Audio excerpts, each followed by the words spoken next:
এবার বিচারকদের তত্ত্বাবধানে এসআইআর বেনজির নির্দেশ দিল সর্বোচ্চ আদালত। সুপ্রিম কোর্টের একেবারে বেনজির নির্দেশ, ঐতিহাসিক নির্দেশ বলাই যায়। জুডিশিয়াল অফিসারদের সিদ্ধান্তই চূড়ান্ত হবে এবং তা মানতে হবে রাজ্য সরকারকে।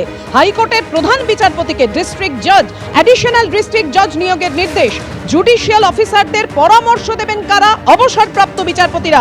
এবং জুডিশিয়াল অফিসারদের নির্দেশেই চূড়ান্ত বলে গণ্য করা হবে। এসআইআর মামলায় এমনই বেনজির নির্দেশ দিল সর্বোচ্চ আদালত। লজিক্যাল ডিসক্রিপেন্সি নিয়ে শুনানি করে সিদ্ধান্ত নেবে বিচার বিভাগ।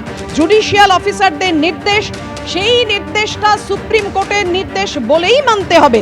রাজ্যকে অবিলম্বে এটা মানতে হবে। নির্দেশ দিলেন দেশের প্রধান বিচারপতি সূর্যকান্ত। দুর্ভাগ্যজনকভাবে কমিশন রাজ্য অভিযোগ পাল্টা অভিযোগ করছে, দোষারোপের খেলা চলছে, মন্তব্য দেশের প্রধান বিচারপতি।